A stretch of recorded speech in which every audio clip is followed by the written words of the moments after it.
사랑하는 사람이 다가오고 있는데 어떻게 해야 하나요? 저 사람은 나를 미행하는 사람일까? 이 사람도 나를 미행하는 것일까? 다 싫어요. 이 집의 공기가 싫어요. 통쾌하죠? 사랑을 하려면 어떻게 해야 하죠?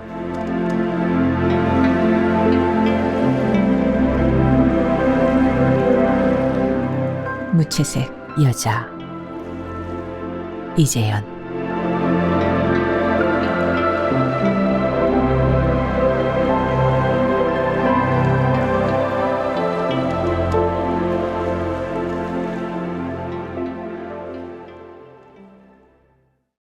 밖은 바람이 세게 불고 있다.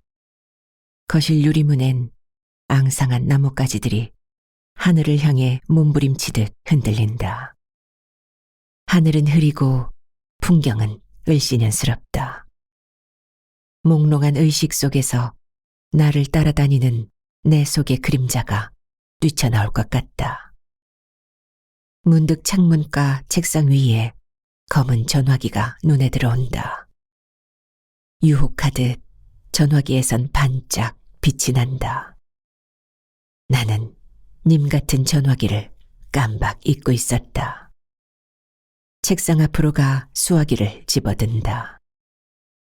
A 상담기관은 통화 중이다. 말하고 싶을 때 말할 수 없는 허기의 탈출구. B 상담기관으로 다시 전화를 건다. 사랑하는 사람이 다가오고 있는데 어떻게 해야 하나요? 나의 질문에 조금 당황한 듯한 목소리가 들려온다. 다가오고 있다니요? 처음 듣는 생경한 목소리에 말하고 싶은 의욕이 사라져버린다. 머릿속에서요. 나의 말에 습관적인 상상놀이네요. 취미생활을 하든지 산책을 하세요. 하고 상담자는 거칠고 메마른 목소리로 빠르게 말을 한다. 상담자의 교과서 같은 말에 고맙다고 말한 뒤 나는 수화기를 내려놓고 실내를 자박자박 걸어다닌다. 지나간 시절의 기억이 살아나면서 의식을 조이는 듯한 순간 상담자의 단조로운 말은 갈증을 일게 한다. 그래도 A 상담소가 제일 수준이 높다. B와 C는 가슴에 구멍이 뚫려 있는 듯한 비오는 날이나 외로움이 목구멍까지 차오를 때 찾곤 한다. 나는 안방과 작은 방을 습관적으로 왔다 갔다 하다가 창문을 본다. 어린이 놀이터엔 푸른 사철나무들이 빙 둘러서서 있고 그중 2층 창문 높이까지 자란 갈색 플라타노스 나무가 따뜻한 눈길로 나를 보고 있다. 사계절의 변화를 누구보다 먼저 알려주는 저 정다운 나무가 오래된 친구 같다. 나무는 말이 없다. 사람 목소리가 다시 듣고 싶어진다. 외부와 곧바로 통하는 저 검은색 물체가 또다시 유혹한다. 방금 전에 했는데 하는 생각에 자제하려고 하지만 혼잣말 하는 모습을 묵묵히 지켜보고 있는 저 검은 것이 나를 보고 손짓하고 있는 듯하다. 나는 사람 목소리가 그리워 책상 앞으로 가 수화기를 든다. 이번에는 A 상담 기관이다. 사랑하는 사람이 다가오고 있는데 어떻게 해야 하죠? 언제부터인가 먼데 어디선가에서 희미한 실루엣의 사람이 나를 향해 다가오고 있는 환상이 나를 따라다니고 있다. 아, 선생님이시군요. 힘을 주는 그런 환상은 좋은 거예요. 저 목소리 기억하시죠? 한 10년 넘게 선생님 전화를 받아서 이제는 목소리만 들어도 잘 알아요. 부드러운 바람과 같은 목소리이다. 좋은 일이라고요? 네, 그래요. 이제 선생님에 대해 많은 걸 알게 되었어요.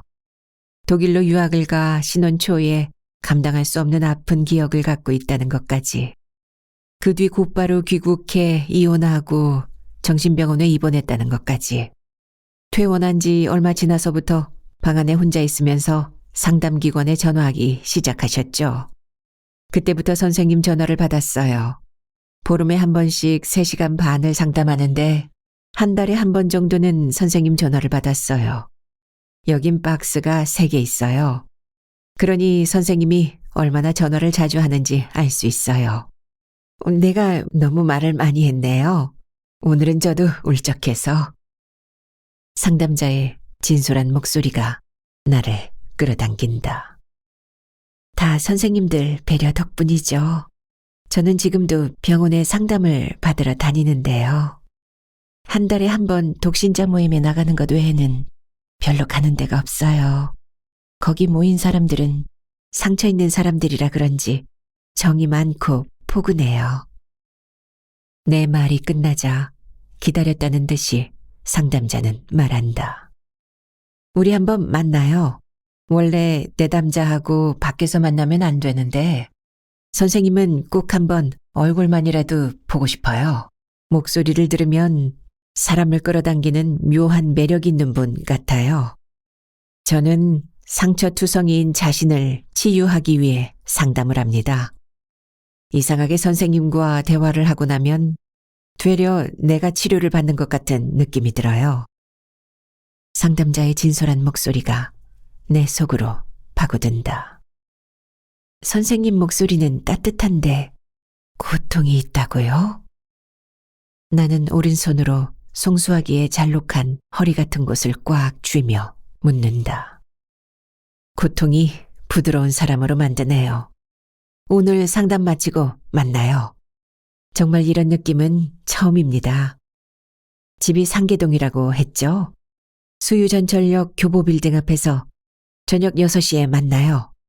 난 하얀 외투에 검은색 목도리를 했는데 선생님은요? 상담자가 진지한 목소리로 묻는다. 검은색 외투에 붉은 목도리. 나는 엉겁결에 끌려가듯 말을 하고 만다. 그럼 이따 6시에 만나요. 화장실로 들어가 거울을 본다. 갑자기 입이 벌어지면서 웃음이 쏟아져 나온다. 지금 저 여자는 나뭇가지가 신음하듯 떨고 있는 것이다. 연극 1막은 좋았지만 실제 만나서 벌어지는 2막은 자신이 없다. 이럴 때는 진정제가 필요하다. 나는 잽싸게 화장실을 나와 책상 앞에 서서 검은 님을 응시한다. 교보문고 앞으로 나가야 할지 말아야 할지 누군가의 교통정리가 필요하다. 이 작은 물체에 끌리는 마음은 누구를 그리워하는 마음과 같다. 살아가는 힘을 안겨주는 그리움. 붙잡을 수 없는 마음의 파도. 나는 세상 속으로 들어서기 위해 하나하나 또박또박 수화기의 숫자를 누른다. 책상의 파란 탁자 시계의 작은 바늘은 하늘을 둘로 나누어주는 듯한 4시에 가 있다. B 상담기관도 C 상담기관도 통화 중이다. 검은 외투에 붉은색 목도리를 목에 두르고 잿빛거리로 나선다. 봄이 오기 전에 2월의 거리는 쌀쌀한 바람 속에서 메마르고 황량하다. 발가벗은 나무들은 거리의 사람들을 내다보고 있고 늦은 오후 쓸쓸한 거리의 행인들은 무대의 배우들처럼 보인다. 한바탕 연기한 뒤 각자의 처소를 향해 오가고 있는 듯하다. 지금 나는 의사의 말대로 마음의 중심을 잡고 교보문고 쪽으로 가고 있다. 인간 속엔 천사도 악령도 들어있고 하늘과 바다와 같은 광대한 세계가 들어있다. 인간은 하나의 우주다. 그러므로 나는 하나의 우주다. 의사가 자주 하는 말을 따라하며 버스 정류장을 향해 걸어가고 있는데 청바지를 입은 다리 긴 청년이 나를 힐끗 보며 지나간다. 그의 눈빛이 사납다. 저 사람은 나를 미행하는 사람일까? 나는 아랫배에 힘을 주고 빨리 걸어간다. 거리는 점점 짙은 회색으로 포위당하고 있다. 핸드폰을 귀에 대고 몽롱한 얼굴로 지나가는 아가씨와 주유소 모퉁이에서 손가락을 기계처럼 빨리 움직이며 문자를 보내고 있는 듯한 젊은이가 외계인처럼 낯설다. 정류장에는 서너 명의 사람들이 버스 오는 쪽을 보고 있다. 갈까 말까 다시 그네를 타고 있는데 버스 오는 쪽을 보고 있던 남자가 눈을 돌려 이번에는 나를 찬찬히 뜯어본다. 그의 눈빛이 나를 내리칠 것처럼 섬뜩하다. 이 사람도 나를 미행하는 것일까? 공포가 온몸으로 퍼져나가면서 가슴이 빨리 뛰기 시작한다. 사람들이 많은 곳에 가면 누군가 쫓아올 것 같고 나를 보고 비웃는 것 같은 강박관념이 따라다닌다. 기다렸다는 듯이 때없이 나를 덮치는 아득한 수렁에 빠지면 문도 없는 어두운 공간 속으로 갇혀버린다. 그런 순간의 절망이 무섭고 두렵다. 나는 방향을 돌려 검은 님이 기다리고 있는 집을 향해 빠른 걸음으로 걷기 시작한다. 봄이 오기 전의 거리는 어수선하고 스산하다. 길 모퉁이를 돌아서자 어린이 옷집과 약국 가운데 있는 어딘지 어둡게 보이는 2층 붉은 벽돌 정신병원이 보인다. 암갈색의 담쟁이 넝쿨 줄기가 벽을 타고 앙상하게 뻗어 있고 그 아래 사철나무 잎은 화사한 엷은 햇빛에 쌓여 있다. 그 빛이 병원 입구의 저 안쪽까지 깊숙이 들어와 하나의 건물에서 두 얼굴처럼 밝음과 어둠을 동시에 느끼게 한다. 저 속을 들어갔다 나오면 달라질 것 같은 설렘이 일고 어디선지 싱그러운 꽃냄새가 밀려오는 것 같다. 대기실엔 2명의 남자와 여자 환자가 멀뚱한 표정을 하고 마주보고 앉아있다. 같은 요일의 오후 시간대라 그런지 두 사람을 자주 만난다. 나는 그들에게 아른 채 하고 건너편 빌딩이 내다보이는 여자 옆으로 가 앉는다. 여자의 얼굴엔 어딘지 상한 그늘과 생기가 묘하게 어울려 있다. 바바리를 입은 홀쭉한 남자는 생긴 것도 반듯하고 어두운 그늘도 없는데 왜 병원에 오는지 모르겠다. 여기는 대기실이다. 정신을 차리고 앉아있으면 내 이름이 낯설게 들려올 거다. 두려워하지 말고 내 속에 뭉쳐져 있는 것이 무엇인지 풀어놓기만 하면 된다. 나는 자신에게 최면을 걸며 건너편 빌딩에서 반사되는 눈부신 오후의 햇빛을 보고 있다. 누군가 나를 보고 있는 듯해 얼굴을 돌리자 맞은편 남자가 나를 보고 있다.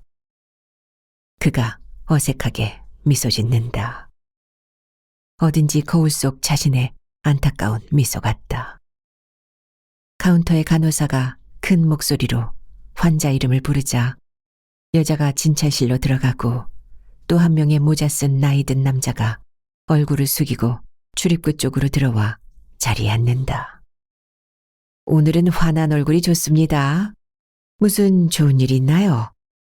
의사의 말에 사철나무 잎에 반짝거리는 그 향기로운 햇빛이 속에서 꿈틀거리는 듯하다. 똑같아요. 할 말이 많은데도 나는 짧게 말한다. 지난번엔 어디서 사랑하는 사람이 다가오고 있다고 했죠? 누굴 그리워하는 것은 좋은 일이에요. 무의식적인 현상을 의식적으로 누를 필요가 없어요. 살아가는 원동력이기도 하니까요. 오늘 의사는 무슨 좋은 일이라도 있나 보다. 웃는 얼굴로 나를 찬찬히 보다가 갑자기 정색하고 어려운 낱말을 넣어 말한다. 원동력이라니. 의사의 말은 무슨 암호와 같다. 의사는 말로써 나를 한꺼풀 벗기려 하고 있고 잃어버렸던 나의 흐릿한 얼굴은 기억의 수면 위로 떠오른다. 나는 그의 시선이 무거우면 의자 뒤 유리 책장 쪽을 보곤 한다. 지난 여름엔 파리채가 의학 원서들을 배경으로 하고 유리 책장 안에 놓여 있었다. 팔이나 모기를 잡듯이 그는 사람의 심리를 벗기려 하고 나는 말을 할수록 점점 발가벗겨진다. 대개 어느 때 그 사람이 다가오나요? 의사의 머릿속에 입력된 나의 이미지가 뚜렷해지면서 이제 어떤 말을 해야 하는지 느낌을 잡았나 보다. 집안을 걸어 다닐 때나 사람이 그리울 때요. 나는 내 속의 은밀한 것을 보호하려는 듯 짧게 말한다. 누굴 그리워하는 마음은 살 힘이 되니까 좋은 거죠. 상담실 한쪽엔 작은 냉장고가 있고 창가엔 세 그루의 난 화분이 놓여 있다. 창문엔 회색 하늘이 나의 내부처럼 담겨져 있고 벽에는 환자들이 선물한 그림들이 액자에 담겨 있다. 길쭉한 원통 속에 눈이 초롱초롱한 아이가 누워 꿈꾸고 있는 듯한 그림은 어린 시절의 기억을 되살려준다. 검은 선으로 윤곽만 그려진 한 사람 옆에 그 몸에서 이탈해 나간 듯한 희미한 그림자가 비켜서 있는 그림은 볼 때마다 눈길을 끈다. 사는 것이 따분해요. 확 달라지고 싶어요. 눈에서 빛이 나는 의사를 보며 말한다. 소탈한 성격 때문에 그 앞에서는 마음이 편안해져 똑바로 그를 볼 수 있다. 따분하다고요? 저는 사는 것이 기쁜데요. 지난 주일엔 학회 일로 오스트리아 빈에에 갔는데 비가 자주 왔죠. 그렇게 비가 어울리는 도시는 처음 봤어요. 주위가 어둠침침하니까 강렬한 것이 그립던데요. 해가 얼마나 보고 싶던지. 이른 아침 해는 치유하는 힘이 있어요. 습관처럼 해를 보도록 하십시오. 그러면 생기가 돌 거예요. 의사는 나에 대해 많은 것을 알고 있다. 빈으로 신혼여행을 갔던 것도 말했던 것 같다. 의사는 어쩌다 한 번씩 자신의 체험을 말하곤 한다. 강렬한 것이 그리웠을 때와 이른 아침 떠오르는 해는 무슨 연관이 있는 것일까? 그의 상징적인 말들을 이어가면 잃어버린 나의 얼굴이 한 조각씩 떠오른다. 이제 자신의 삶을 스스로 바꾸도록 하세요. 집 밖으로 조금씩 멀리 나가보기도 하고 병원에서 집으로 돌아오는 길엔 다녀보지 않은 시장길로 가보기도 하고 동창생에게 전화를 걸어보기도 하고 처음 보는 사람이 말을 걸어오면 말도 하고요. 의사의 말엔 암시와 상징이 출렁거린다. 나는 그동안 일어났던 안개 속 같은 흐릿한 기억을 펼쳐놓는다. 그럴 때 그는 마음속 깊은 곳에 도사리고 있는 표현되지 않은 것까지 이해하려는 듯이 열심히 듣는다. 17평의 공간에서 뱅글뱅글 걸어다녔다는 것과 창문으로 나뭇가지의 새나 구름 모양이나 거울을 보며 웃어댔다는 말을 하면 표정이 굳어지며 실망한 듯한 눈으로 나를 본다. 독신자 모임에서 회원들이 데리고 나온 아이들 이야기나 음식 만들었다는 말을 하면 좋아지고 있다는 암시처럼 입가에 미소가 번진다. 그는 날개를 펴서 나의 고통과 기쁨의 샘에 닿으려는 바닥거리는 새와 같다. 병원에서 퇴원한 뒤로는 아무것도 남은 게 없었어요. 대학교 땐 친구가 없었고요. 어머니는 성악가의 꿈이 좌절되자 나를 강하게 키우려고 했어요. 그러나 난 강하지 못했어요. 그만이 슬픈 날들을 환한 날들로 바꾸어 줄 것 같은 믿음 때문에 나는 내 삶의 슬픈 역사를 말한다. 그동안 정세나 씨는 아주 좋아졌어요. 이제 어딜 가도 사람들이 좋아할 겁니다. 하얀 가운을 입은 의사는 부드러운 목소리로 안경 속의 눈을 반짝이며 한 걸음 다가오는 듯한 말을 한다. 한 번도 밟아보지 않은 나의 한계 밖으로 탈출하는 듯한 묘한 기분에 쌓인다. 어머니를 사랑해서 어머니 말을 거역할 수 없다고 말한 적이 있어요. 언젠가 어머니 인생을 이해하고 객관적인 눈으로 볼 때 같은 여자로서 친구처럼 행복해질 겁니다. 6개월간 정신병원에 있다가 퇴원하고 진정으로 왔을 때 결혼 전에 내 방이었던 작은 방만이 나를 환영했다. 내가 누구인지 나도 몰랐을 때 그 작은 방에 있던 사물들이 흐릿한 기억을 살아나게 해주었다. 어머니의 꿈은 노래 부르는 것이었어요.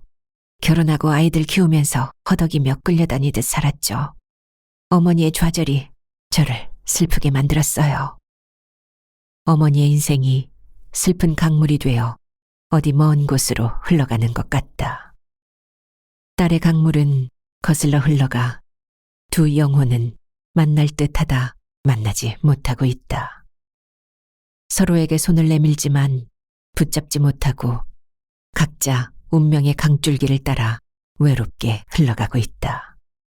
요즘은 하루에 몇 번씩 상담 전화를 하나요? 의사는 컵을 들어 물을 한 모금 마신 뒤에 왼쪽으로 비스듬하게 앉는다. 그의 얼굴이 더 잘 보여 가슴이 두근거린다.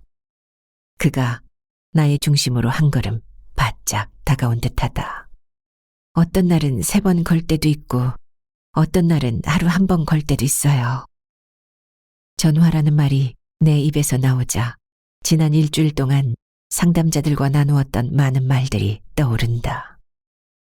남자와 여자와 돈과 고독과 배신과 자살과 사랑과 결혼과 꿈에 대한 여러 사람의 말들이 내 속에 담겨져 있다가 터져나온다.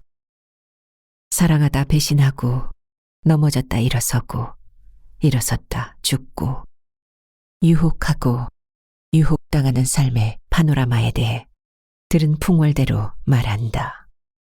요즘은 인터넷과 스마트폰 때문에 더 고독하고 바빠졌대요. 지하철에서 보면 사람들이 핸드폰을 애인처럼 손에 꽉 쥐고 있어요. 그걸 들여다보면서 웃기도 하고 쓰기도 하고. 나 같은 사람이 많은지 상담 전화는 언제나 10,000원이에요. 지금 우리나라는 1인 가구가 제일 많다고 하던데요.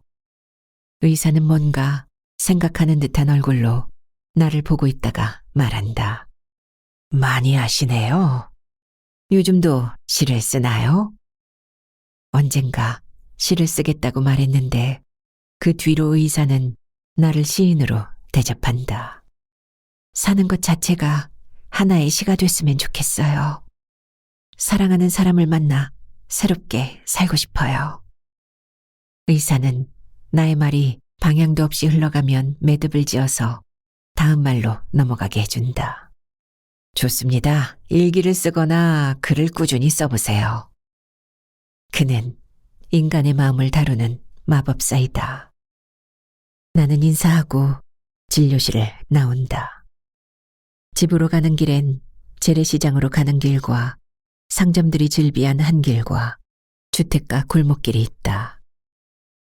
나는 늘 다녔던 은행과 큰 빌딩들이 있는 번화가로 가지 않고 의사 말대로 익숙하지 않은 재래시장 쪽으로 걸어간다. 어디로 가고 있는지 때없이 불어대는 모래바람 속에 마스크를 쓰고 모자를 눌러쓴 행인들이 오가고 있다. 뿌옇고 탁한 날씨 속에서 일찍 피어나는 개나리와 진달래꽃이 거리에 꿈을 뿌려주고 비상하기 전에 새 같은 하얀 목련은 하늘을 향해 만발할 때를 기다리고 있다. 시장 안은 사람들의 생기로 파닥이는 생선 같다. 다닥다닥 붙어있는 과일 가게와 생선 가게와 철물점과 떡볶이집과 옷집과 순대 파는 천막 아래에 엇비슷한 가게 앞을 지나간다. 의사의 얼굴이 어른거린다. 가게 앞을 지나고 배추와 무다발이 쌓여있는 빈터를 지나자 시끄럽고 어수선한 한 길이 나온다. 시장 길을 지나 어디로 더 가란 말일까? 인생 어떤 길을 지나서 자신의 한계 넘어 그 어디로 어떤 모습으로 나가라는 말일까?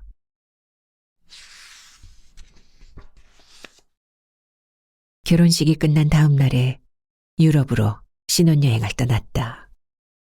첫 도착지인 빈에는 비가 내리고 있었다. 흐린 시가지의 암울한 풍경에 그림자처럼 따라다니는 우울증이 꿈틀댔다. 나는 호텔의 창가에서 비 내리는 잿빛 거리를 보며 눈물을 흘리고 있었다. 남편이 어느새 뒤로 와서 나를 껴안았다. 왜 그래? 뭐 불편한 게 있어? 세심하고 자상한 그의 말은 더욱 가슴을 아리게 했다. 밤이면 그와 나 사이엔 무거운 바위 덩어리가 놓여있는 듯했다. 나는 그 바위를 치우려고 발버둥쳤다. 어느 순간 바위는 정이 많고 순진한 남동생이었다가 어느 순간 남자로 변했다. 그날 나는 학교 강의가 빨리 끝나 집으로 와서 덥고 너무 피곤해 옷도 갈아입지 않고 소파에 앉아 텔레비전을 보고 있었다. 덕망 있는 검사 아버지는 언제나처럼 집에 없었고 어머니는 문화센터의 수필반에 가고 없었다. 집안 공기는 늘 썰렁하고 무거웠다. 방향도 모른 채 떠가는 밤배 같았다. 고등학교 2학년인 남동생 지훈이가 시험이라 일찍 집에 왔다. 나는 토스트를 만들어준 뒤 다시 소파에 앉아 텔레비전을 보고 있었다. 지훈은 자기 방으로 들어갔다가 옷을 갈아입고 간식을 먹은 뒤 내 옆으로 와 앉았다. 누나만 좋아. 우리 집도 학교도 다 지옥 같아. 사는 게 숨막혀. 탈출구가 없어. 어머니는 무슨 한이 있는지 자식한테는 너무 엄격해. 죽어버리고 싶어. 유독 나를 따르는 착한 동생의 말에 안타까움을 느꼈다. 농구를 좋아하고 공부도 잘하는 지우는 키가 크고 하얀 얼굴에 말이 별로 없었다. 어쩌다 그의 방에 들어가 보면 팝송을 틀어놓고 무표정한 얼굴로 창 밖뜰에 나무를 보고 있었다. 가끔 그는 학교 생활의 중압감을 나에게 털어놓곤 했다. 어떤 때는 학원에 가지 않고 버스를 타고 시내를 일주한다든지 극장에 가서 영화를 보고 온다고 말했다. 누나에게 기대려는 동생의 떨리는 마음이 측은하게 느껴졌다. 어머니가 성악 전공한 것 알고 있지? 어머니는 우리를 위해 최선을 다하고 있어. 우리를 위해 희생하고 있는 거야. 나는 같은 여자로서 어머니 편을 들어 말하면서 텔레비전에 흘러간 영화를 보고 있었다. 물결이 샌 바다의 보트 위에서 젊은 남자와 여자의 정사 장면이 화면에 펼쳐지고 있었다. 남동생의 손이 내 손을 만졌다. 어린 시절 둘이서 손잡고 돌아다녔던 장난기 어린 순진한 그때의 추억 어린 손이었다. 밤바다의 어둠이 무서워 환한 등대 불빛을 찾고 있는 듯한 막막한 손이었다. 너 외로웠구나. 나도 외로웠어. 그 손을 잡고 잔잔한 바닷가로 나가고 싶은 마음이 꿈틀댔다. 그 안타까운 마음이 닿은 것일까? 그의 얼굴이 언뜻 남자의 얼굴로 비쳤다. 민소매 속으로 그의 손이 어느새 들어와 유방을 만지며 한 손은 스커트 속의 팬티를 벗기려 했다. 지난날의 정겨운 추억이 솟구쳐 한순간 경계 넘어 운명의 구렁텅이로 쳐넣어버리는 것일까? 모든 것이 안개 속에서 일어난 듯 희미하고 흐릿하지만 그 기억의 흔적만은 나를 다른 사람으로 바꾸어버렸다.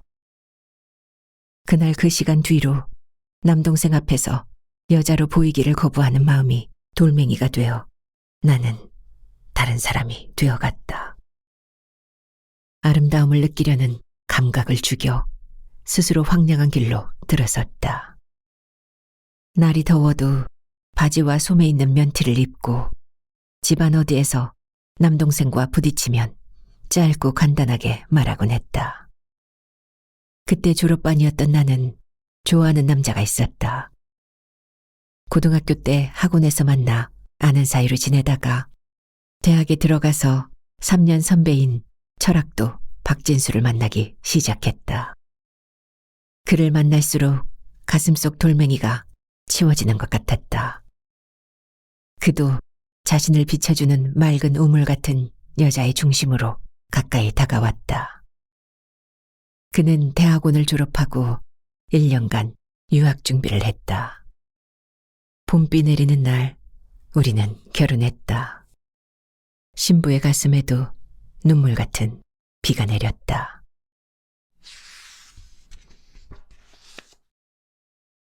함부르크의 겨울은 길고 추웠다.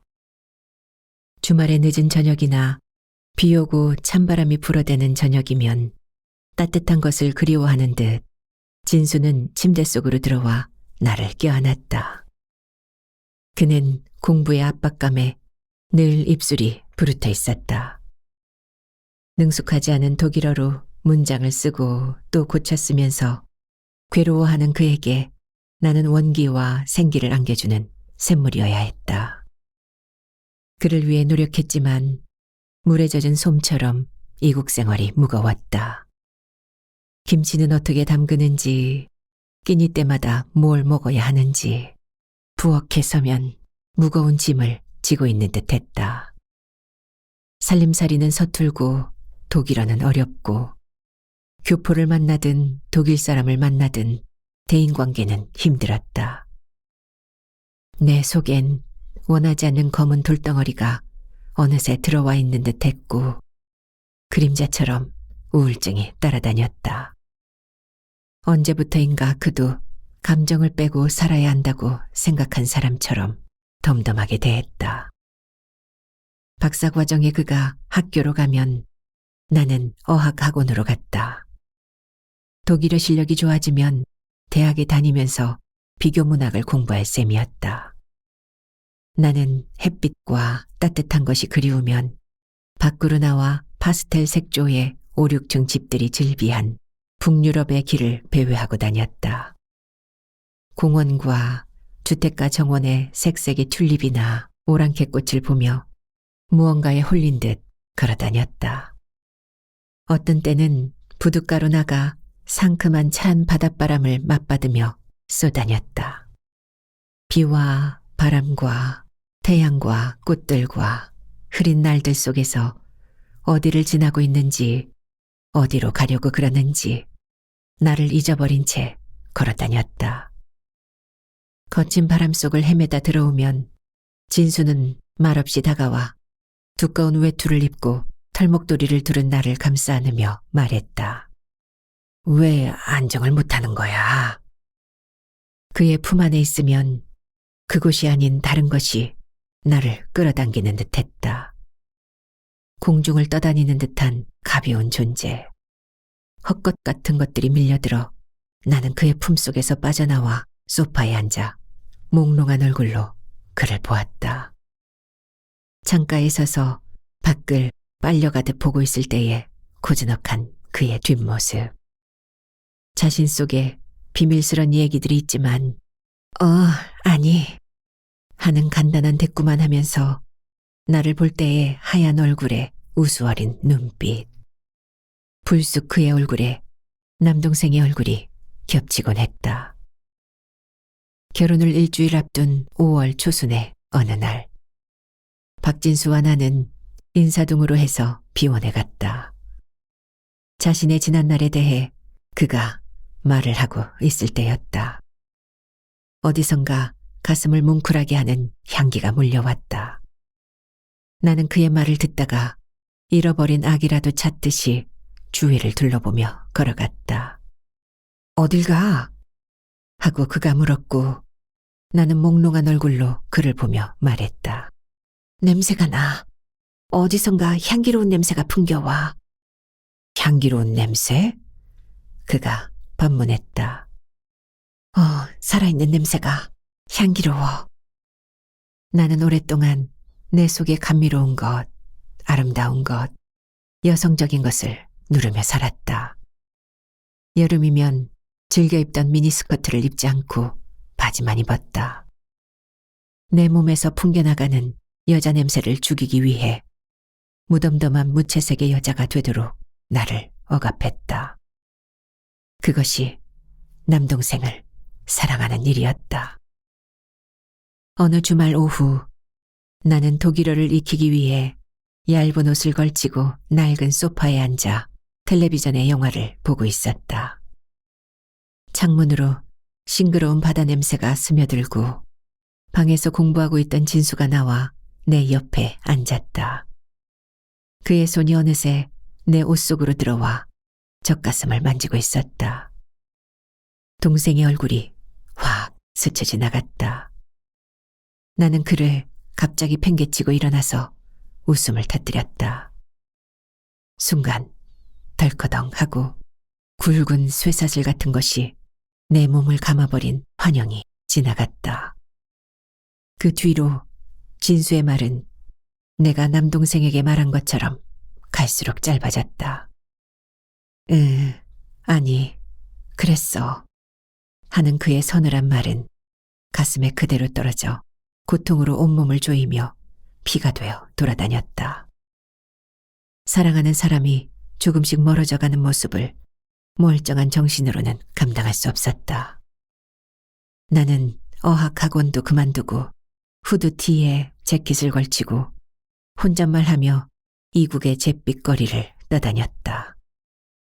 비가 자주 내리는 북유럽의 차가운 공기에 온몸은 조여들고 망상으로 무거운 머리는 터질 듯했다. 가끔은 화사한 태양이 얼굴을 내밀었다. 길가의 갖가지 색깔의 앙증스러운 꽃들이 부드러운 바람 속에서 춤을 추었다. 누군가 꽃향기 속에서 나를 부르고 있는 듯했다. 그런 날 내 발길은 중앙 호숫가나 부둣가로 향하곤 했다. 출항을 앞둔 배들은 일어나라고 속삭여주는 듯했다. 집으로 돌아오면 영육의 고삐를 놓아버리는 듯한 순간 나도 모르는 내가 되어 웃음을 터뜨리곤 했다. 나는 이 모든 것이 연극처럼 느껴졌다. 내가 무엇을 하고 있는지조차 모르는 웃음소리만이 나의 실체를 증명하듯 가까이에서 멀리에서 들려왔다. 암울한 날씨와 태양과 꽃들과 환상 속에서 나는 넘어지고 있었다.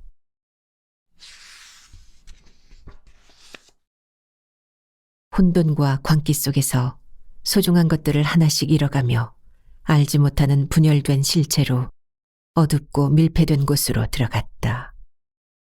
중얼중얼 혼잣말하는 허한 말들이 내게로 돌아와 나를 묶었다. 웃음소리 뒤에 밀려오는 공허함이 폐부를 도려내는 듯했다. 병원에서는 조현병이라고 했다.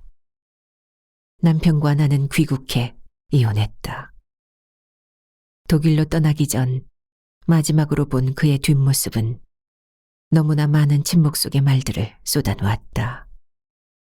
앞으로 잘 살아요. 하고 그가 존댓말로 인사를 하고 길모퉁이를 돌아서자 나는 자리에서 쓰러져 울었다. 그는 나에게 세상의 쓴맛, 단맛을 알게 해주는 잔인한 열쇠를 선물했으며 결혼 생활의 기쁨과 고통의 그네를 타다가 위태로운 절망의 꼭대기에 있을 때 나를 떠나버린 것이다. 잘 살아요. 하고 말한 그가 잘 살도록 지켜주지 못하고 떠나버렸다. 사랑이 꺼져버리자 나는 폐인이 되었다. 병원에 입원하기 전 한 달간 머문 친정집엔 젊은 날의 기억이 스며 있었다. 황운역의 어스름께에 나만의 작은 방에서 창밖을 보고 있으면 어디선지 향긋한 냄새가 밀려와 아름다웠던 옛 기억이 펼쳐지곤 했다.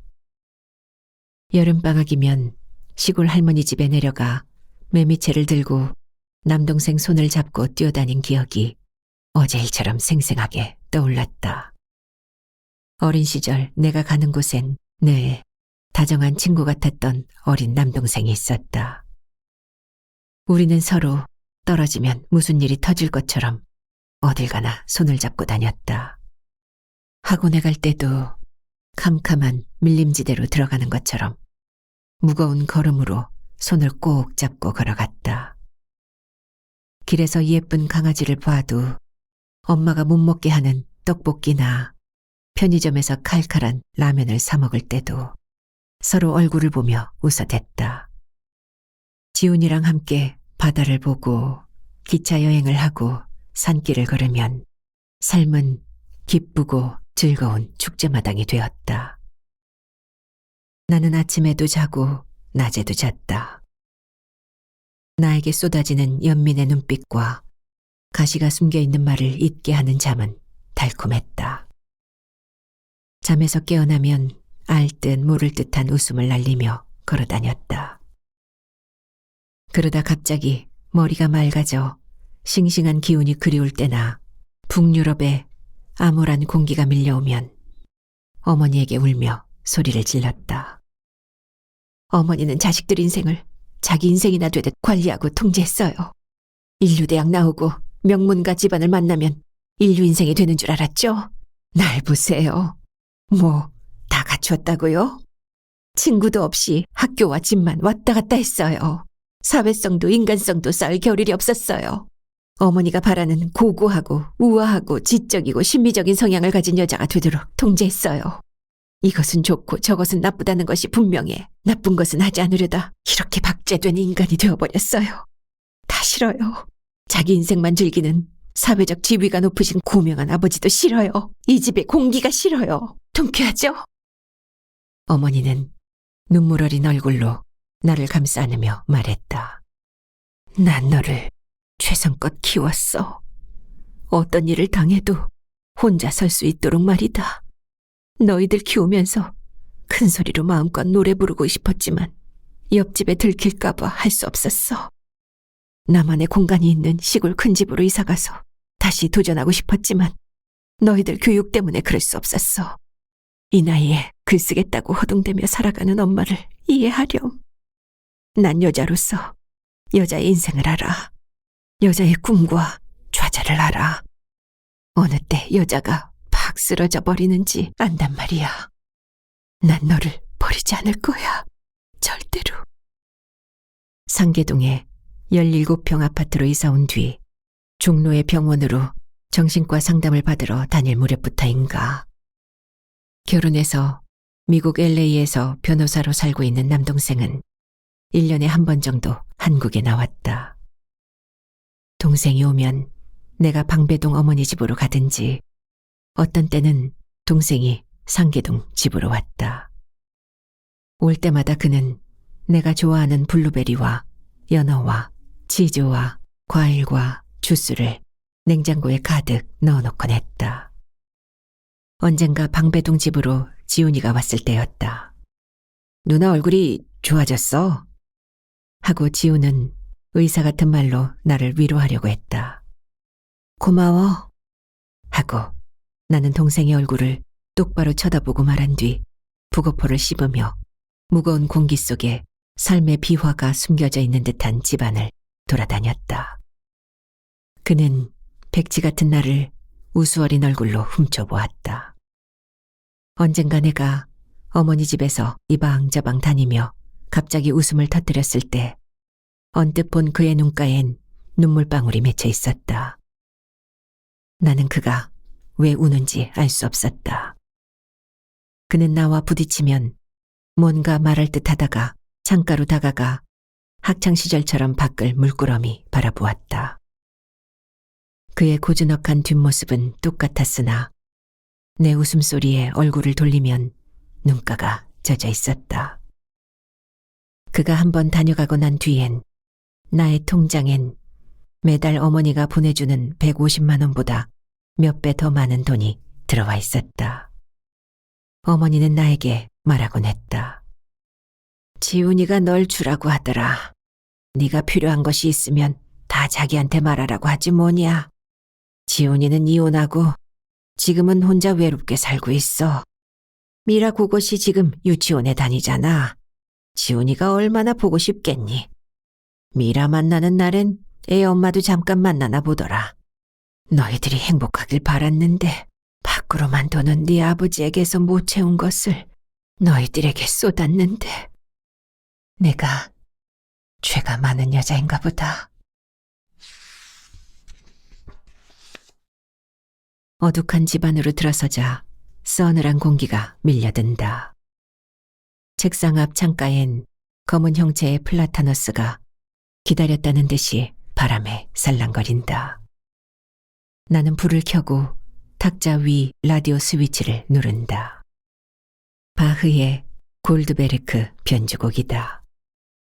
영육이 비틀어져 버린 몸속으로 파도처럼 밀려드는 혼의 피아노 소리가 하루를 새롭게 열어준다. 깊은 심연의 바닥에서 탈출하려는 마음이 솟구치게 한다. 나는 옷을 갈아입고 나서 우유에 시리얼과 건포도와 바나나를 넣어 간단하게 먹은 뒤 습관처럼 마루를 걸어 다닌다. 한 발짝 움직일 때마다 어디서 다가오는 사람이 나를 향해 걸어오고 있는 것 같다. 의사 얼굴도 스치고 입을 크게 벌려 꿈처럼 무대 위에서 노래 부르고 있는 어머니 얼굴도 떠오른다. 남동생의 영혼이 날개를 달고 주위를 날고 있는 듯한 환영이 어른거린다. 가슴에 아련한 아픔으로 남아있는 미지의 남자. 사랑했던 진수도 다가왔다가는 사라진다. 오늘은 의사 말대로 낯선 길인 재래시장 쪽을 지나 어디가 어딘지 뱅뱅 돌아서 왔기 때문에 마음의 빗장 하나가 벗겨진 듯하다.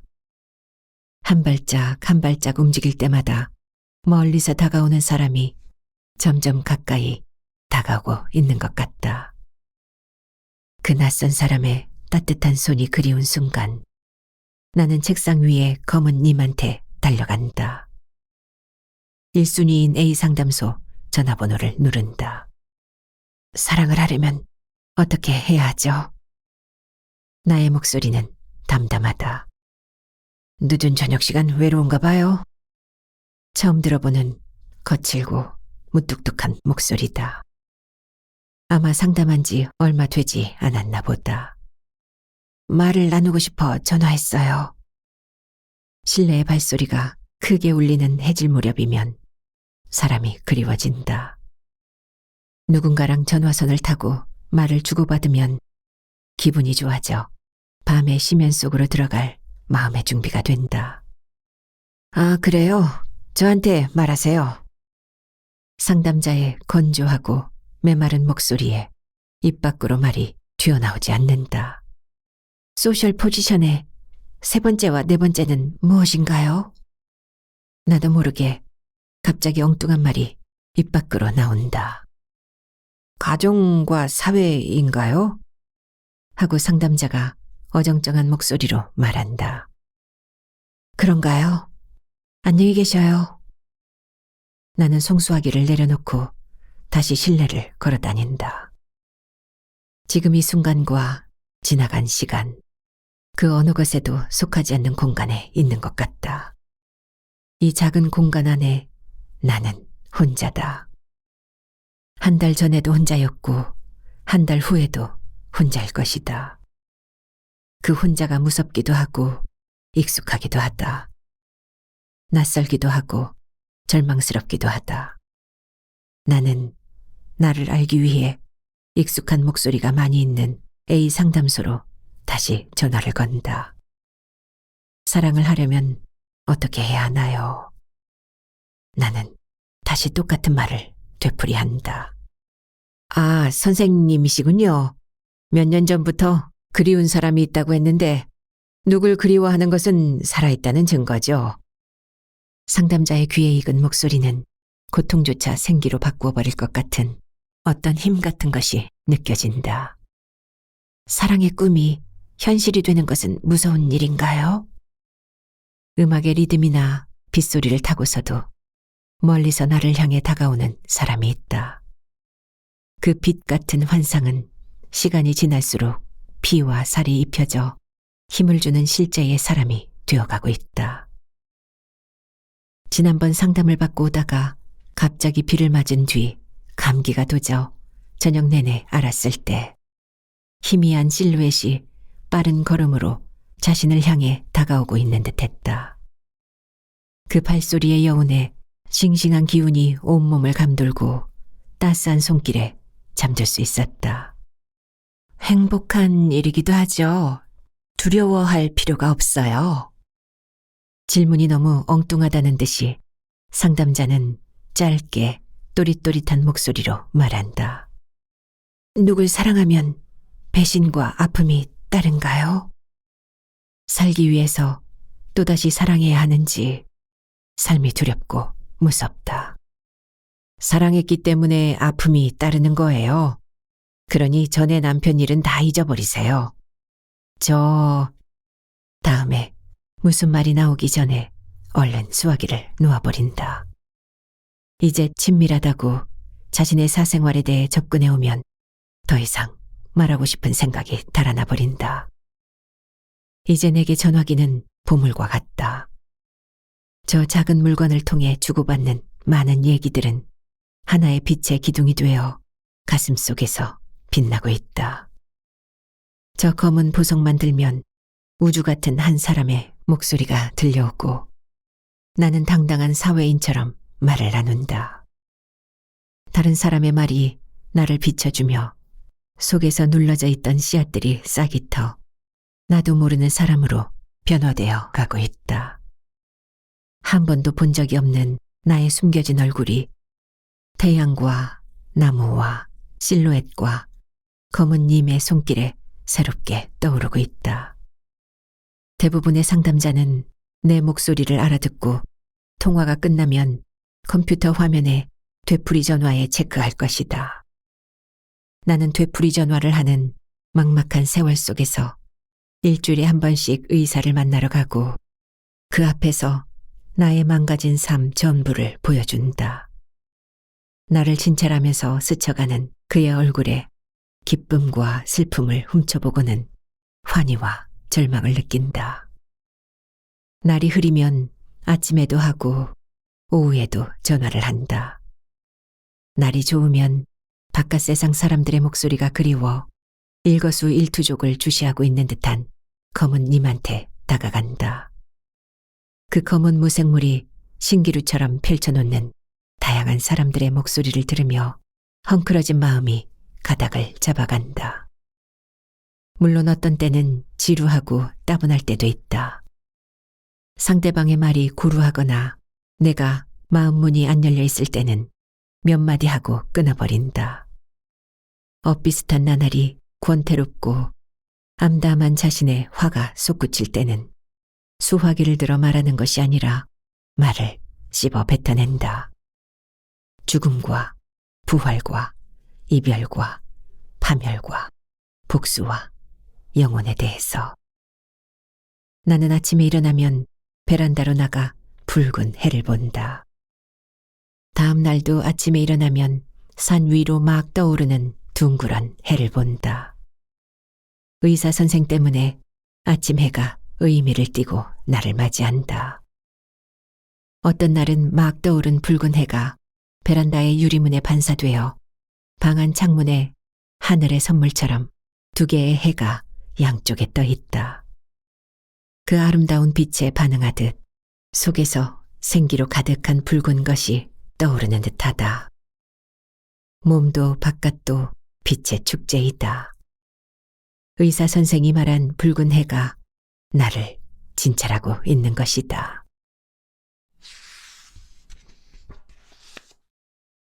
진찰실을 나와 카운터로 가자 간호사는 다음 진료일 날짜와 시간을 적어 나에게 건네준다. 나는 예약표를 들여다본 뒤 층계 쪽으로 걸어간다. 지난번에 나를 보고 미소로 아른 채 하던 키가 크고 홀쭉한 남자가 자리에서 일어나 내 쪽으로 걸어왔다. 문을 열고 층계 쪽으로 가 등 뒤에서 들어오는 구두 소리를 들으며 나는 또박또박 한 걸음씩 내려갔다. 같은 환자끼리 말 좀 나눕시다. 뒤에서 들려오는 나지막한 목소리에 얼굴을 돌린다. 남자가 미소를 띠고 나를 본다. 외로운 사람은 외로운 사람을 금방 알아봐요. 외로움도 냄새가 있어요. 그는 어느새 내 옆에 서서 말한다. 거실에서 혼잣말하는 자신의 목소리를 들은 것 같다. 무슨 냄새요? 무채색 여자가 풍기는 냄새는 꽃냄새일까? 썩어가는 짐승 냄새일까? 낙엽이나 가을비 같은 거요. 비가 와 지붕도 길도 허공도 축축하게 젖어 있을 때 떠오르는 것은 언젠가의 죽음의 형상이다. 그 형상이 가까이에서 유혹하듯 손짓하고 있을 때 자살의 충동이 솟구쳐 오른다. 사방이 습기로 젖어 있는 날에는 삶과 죽음 사이에서 터져나오는 비명소리가 먼 곳에서도 가까운 곳에서도 울려 퍼지는 듯하다. 우울증은 누군가의 절박한 숨결이 허공을 날아 창문에 서 있는 여자의 가슴으로 떨어져 내린 중독성 강한 비냄새 같다. 나의 정신 상태를 알아보는 듯한 그의 말에 공포가 밀려와 가슴이 빨리 뛴다. 왜 의사는 낯선 사람이 말을 걸어오면 친절하게 대하라고 했을까? 무엇 때문에 상담을 받으러 다니나요? 저는 말 때문에 다닙니다. 그의 목소리엔 자신의 한계 밖으로 탈출하려는 슬픈 의지가 어려 있다. 말이요? 타는 말도 있고 입에서 나오는 말도 있는데요. 내 말에 그의 눈초리가 위로 올라가면서 입가에 미소가 번진다. 입에서 나오는 말 때문에 다녀요. 말을 조절할 수가 없네요. 한번 입을 열었다 하면 말이 가지를 치고 또 쳐서. 그는 누군가에게 말을 해야 숨을 쉬며 살아갈 수 있는 나 같은 사람이다. 나는 뿌옇고 어수선한 거리 끝에 나지막한 앞쪽 산자락을 보며 걸어간다. 아픈 사람은 아픈 사람끼리 경험을 나눠야 치료에 도움이 된다고 하더군요. 여기 앉아서 이야기 좀 나눕시다. 그가 길가 파라솔 탁자 앞에서 말을 한 뒤 편의점 안으로 들어가 보리차 2병과 종이컵을 사온다. 그는 한길 쪽을 보고 앉고 나는 멀리 산이 보이는 쪽을 향해 앉는다. 그는 보리차병 마개를 딴 뒤 종이컵에 물을 따라 내 앞에 놓는다. 내가 한 모금 마시고 먼 산 쪽을 보자 그는 물을 홀짝 마시고 나서 그의 족쇄 같은 말을 하기 시작한다. 말을 하다 보면 자꾸 허점만 드러나요. 말이 많아질수록 궁지에 몰리죠. 너무 괴로워서 2달 전부터 동네에 이 병원을 찾게 되었어요. 말이 말을 낳아 말을 하게 되는 사연이 있다고. 의사 선생은 말합니다. 내 삶의 근간에는 불안과 두려움이 깔려 있다고 하네요. 직장을 잃고 나서부터 이상하게 갑자기 말이 많아지더군요. 뭔가 억울하고 하소연하고 싶어서 말이 많아졌다고 합니다. 아들도 아내도 내가 말하면 처음엔 얼굴을 보며 듣고 있다가 어느새 싫은 표정이 드러나죠. 그런 얼굴을 보는 게 괴로워요. 무엇보다 사람들이 내 곁을 떠나는 모습을 지켜보는 것이 가장 가슴 아픕디다. 그를 둘러싼 외계는 벽이다. 그가 현실에 적응하기 위해 애쓸수록 또 다른 벽이 생긴다. 그는 벽 속에 갇혀있는 이 도시의 이방인이다. 이방인은 길가의 소음 속에서 계속 말을 쏟아놓고 있다. 나는 갑자기 방 안의 검은 님이 그리워진다. 전화기선 넘어 얼굴도 모르는 사람이 펼쳐놓는 현실 속으로 들어가고 싶다. 내게는 비현실적으로 느껴지는 이 오후의 만남이 온몸을 긴장시키며 지치게 한다. 이 병원 다닌 지가 얼마나 되나요? 그가 나의 침묵을 깨려는 듯 호기심 어린 얼굴로 묻는다. 이 병원이 세 번째예요. 이 병원 다니면서 많은 계절을 보냈어요. 아마 3년쯤 될 거예요. 3년이란 말을 하면서 나는 씩 웃는다. 벌써 3년이라니. 어떤 일을 당하면 몇 년이 훌쩍 지나가 버린다. 그러면서 인생이 흘러가고 있다. 그 덧없는 세월 속에서 어느 날은 죽음 넘어 먼 곳까지 비상할 것이다. 저는 2년 전에 회사에서 퇴출을 당했어요. 전자제품을 만드는 회사의 직원이었어요.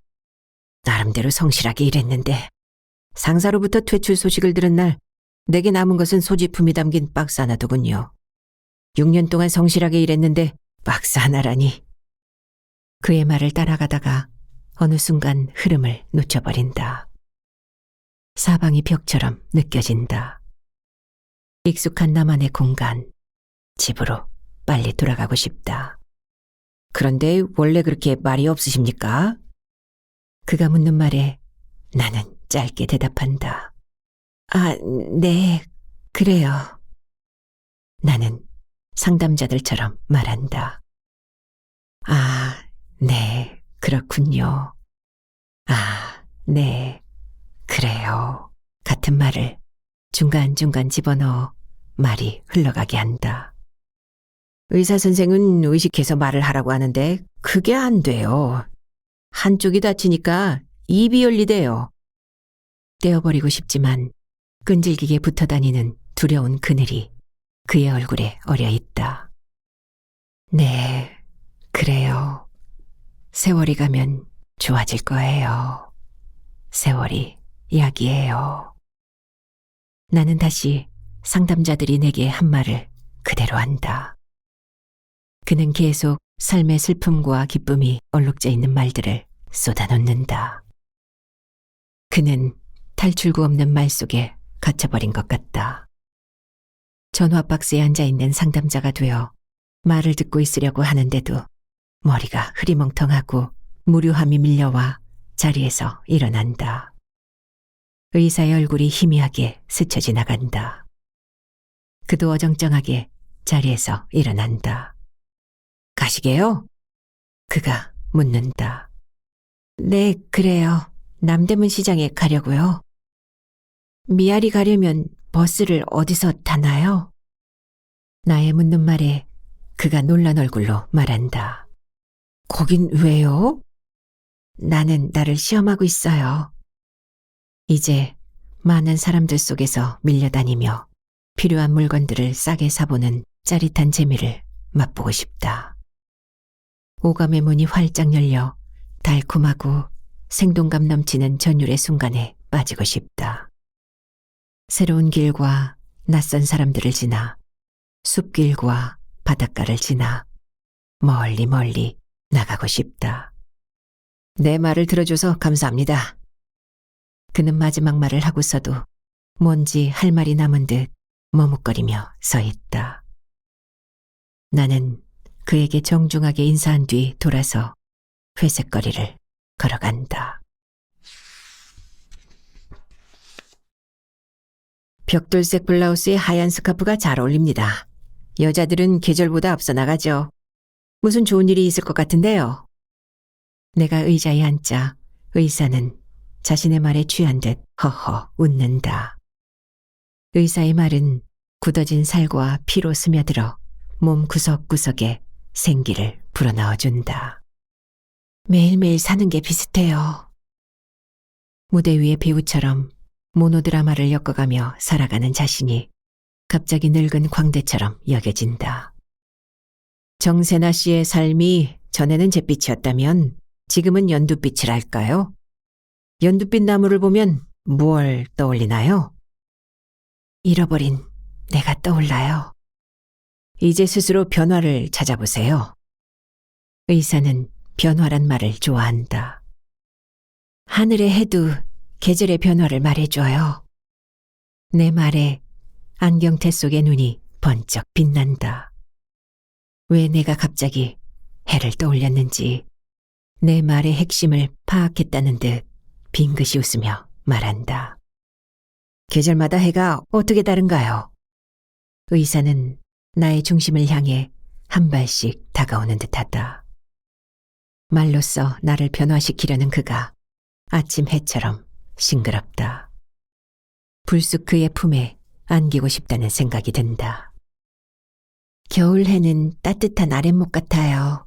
포근하고 아늑하고 햇살 환할 때 베란다에 나가면 한 가닥 빛 옷을 입혀주는 것 같아요. 여름 해를 보고 있으면 내 속의 감정들이 일어나 아우성쳐요. 소파도 떠오르고 사랑은 사랑이라는 이름으로 사람을 발가벗겨 길로 내쫓는 것 같아요. 봄엔 나도 붉은 해도 설레고 길가에서 일찍 핀 개나리와 진달래를 발견하면 방랑기가 마구 솟구쳐 올라요.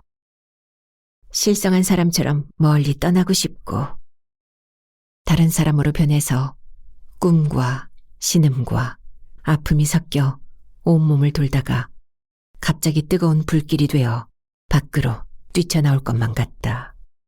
변신이라. 이제 말을 참 잘하십니다.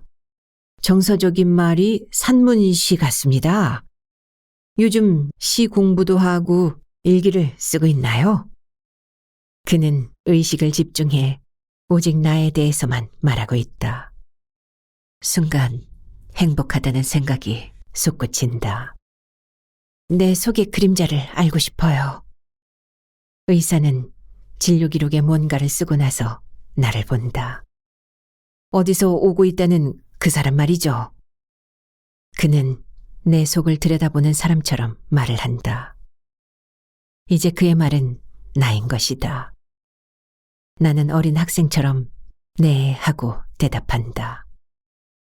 무슨 암호와 같은 짧은 말들, 그의 말 속에는 흔들리는 내가 들어있다. 언제나처럼 그의 따뜻한 말에 놓쳐버린 것을 붙잡으려는 듯 깊은 데서 어떤 기운 같은 것이 꿈틀거리는 것을 느낀다. 그는 내가 어떤 여자인지 알고 있다. 그가 나에 대해 희미하게 알고 있는 것들이 이제 윤곽을 드러내고 있다. 이 봄, 내 앞의 의사는 봄 같은 사람이고 해를 좋아하는 나는 해 같은 여자이다. 나는 나의 삶의 자리에서 이탈해 다른 여자가 되어가고 있다. 그의 등 뒤 유리 책장 안의 원사들이 다른 나라의 언어 속으로 빠져보라고 속삭여주고 있는 듯하다. 사람은 자신 속에 또 다른 자신이 들어있어요. 하나의 자기를 놓고 이야기하는 것이 실제의 자기이기도 하죠. 의사의 말이 친 거미줄에 내 생각이 얽혀든다. 나의 환영이 잉태한 내 속의 그림자가 나인지 현실 속의 내가 나인지 어딘지 모르는 곳으로 빠져들고 있다. 내 속에 있는 그림자 같은 사람, 멀리서 다가오고 있는 사람을 이젠 실제로 만나고 싶어요. 그는 내 말에 잠시 침묵한다. 그 사람이 누구인지 알고 싶다는 말이죠? 네. 정세나 씨는 점점 좋아지고 있어요. 내가 정상인가요? 오늘은 이만하죠. 어느새 5월이다. 병원에 갈 때마다 홀쭉한 남자는 대기실에서 기다리고 있다가 내가 진료실에서 나오면 따라 나온다. 내가 편의점 파라솔 및 간이의자에 앉으면 그는 보리차 2병을 사온다.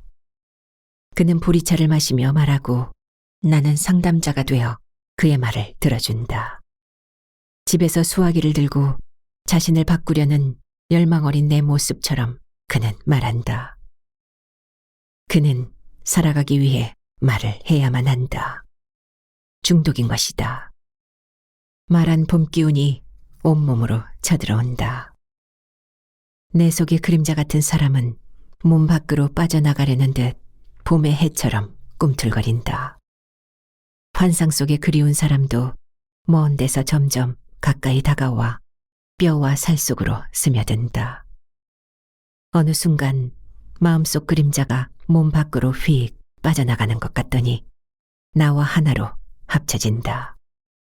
의사의 얼굴이다. 내 속에 그가 살고 있었던 것이다. 숨결 같은 환영 속에서 나는 영혼처럼 그를 부르고 있었다. 그는 어느새 나의 몸이 되어버렸고 호흡이 되어버린 것이다. 이제 진찰실의 좁은 공간에서 그와 마주 앉아 주고받을 말이 없어져 버렸다. 그 앞에서 시선을 둘 곳이 없어져 버렸다. 모든 것이 다 드러나 버렸다. 가면을 벗어버리자 가슴이 빨리 뛰기 시작한다. 집 밖 더 넓은 세상으로 나가보도록 하세요. 새로운 삶이 시작될 겁니다. 의사가 한 말이 의미를 띠고 빛나기 시작한다. 나는 니트와 블라우스를 벗어던지고 편한 캐주얼한 옷으로 갈아입는다. 여행 가방을 꺼내와 짐을 꾸리기 시작한다. 전화기 플러그도 뽑아버린다. 현관에서 운동화를 신고 밖으로 뛰쳐나간다.